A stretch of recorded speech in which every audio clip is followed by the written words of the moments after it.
What it do, y'all? This is Clay from season 6 of Love is Blind, but better yet known as the owner of Wave Sandy Water Rental. Make sure you like, comment, subscribe. Appreciate y'all tapping into this video. Today I want to touch on a few things, man. I want to be very transparent. So I did the Love is Blind show. Of course, I didn't really know what all was going to transpire from it. But one thing I would say, man, life has been kind of hectic. With Love is Blind, there's an aftermath. You have to essentially do press.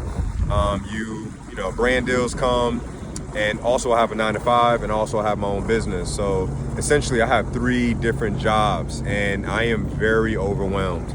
But I'm not trying to complain because I did ask for this life. I asked to be successful. I asked for these things, and God is now testing me, saying, "Hey, you want all these things, and now let's see if you can handle it." And right now, I'm in a weird stage right now where I'm trying to balance, what is important to me. Do I have? Is it possible for me to manage these 3 different things?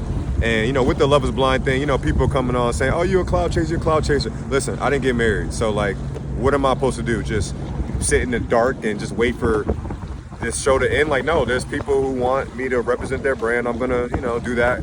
I'm a capitalist. I'm an opportunist. I definitely want to capitalize on the momentum, and brands want to reach out to me, and podcasts want to talk to me, and I'm just in a weird limbo because it's I'm really a 9-to-5 guy that has an entrepreneur business, and now I'm doing all this content stuff. So I'm having a little bit of an identity crisis because I'm who do I want to be? Who do I want to become? How do I even talk to y'all and give y'all this content? So I'm constantly in a battle of okay, what am I presenting and what I should deliver to you guys. So it's all a battle. But kind of want to hear from y'all in the comment section. What do y'all do to manage some of y'all stress or to be organized? Because things just be popping up on me. I'll even give an instance, when I did the show, I was working at IBM, and I would work 9 to 5, and then the show would want to record from 6 to 10. We'll probably finish recording 10:30, and that was hectic. So sometimes people be having questions about certain things.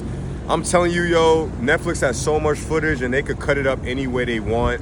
It's very interesting. I feel dang, I was dedicating essentially 4 hours every single day of the week, and probably only 2 minutes of that made, for that week, made it to actual filming. And it always would be some toxic stuff, I'm about to cheat, and I'm dang, I wasn't even saying that, but it is what it is. I like I said, I take it. I just kind of went on a tangent, but really what I was trying to say is that when I was doing the show, I was balancing too many different things, and I think that caused stress. It caused maybe miscommunication, and when I was doing the show, it was tough for me to communicate that I'm stressed, that I'm overwhelmed. And when you make decisions when you're stressed, you're essentially making decisions from an emotional standpoint, and I didn't think I made the best decisions sometimes on the show.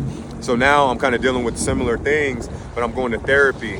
But I find myself even sometimes when I'm about to go to therapy, I'm just I gotta do some stuff for work. I don't got time for this. And every time I leave therapy, I'm oh wow, this was a really good session. I really needed this. I guess I came here and say that God, anything that you ask for, God's gonna test you, see if you're really ready. And I asked to be looked at as a successful man. I wanted to be successful. I wanted my family to look up to me. I wanted to create generational wealth for my family. And that stuff is hard. Being an entrepreneur is hard. Having your own business is hard. And then, honestly, I want to tell us, we got to start hiring people. We got to start delegating a team, having a team so we can delegate some activities, because you can't do everything by yourself. And I am learning that right now. I got to get payroll for my business. I got to pay a marketing budget so people can see my business. Because right now, when you look up jet skis, right now we're probably number 4 in terms of business, but with boats, we're way below. So I need to put some money towards the boat rentals, because definitely need a little bit more of that. So a lot's going on. I didn't mean to come on here and let y'all know that I'm stressing. I just came on here to let y'all know that I'm human, and I know other people are overwhelmed. I can only imagine how mothers do it. How do y'all do it? How do you manage kids and go to your job? And for the mothers that have a job and their own business, how? I'm now I'm kind of looking at what my mom was having to do. She would go to work in New York, then she would come back home, cook for us, drop us off to our practices. It's like, women, how do y'all do it? You know, I'm struggling. So I just came on here to share, let y'all know what I'm going through. Right now, I'm trying to get some peace, trying to figure things out, trying to figure out this work schedule. So, hey, in due time. But I appreciate y'all coming to this video, letting me be transparent with y'all. Make sure you like, comment, subscribe, and we out.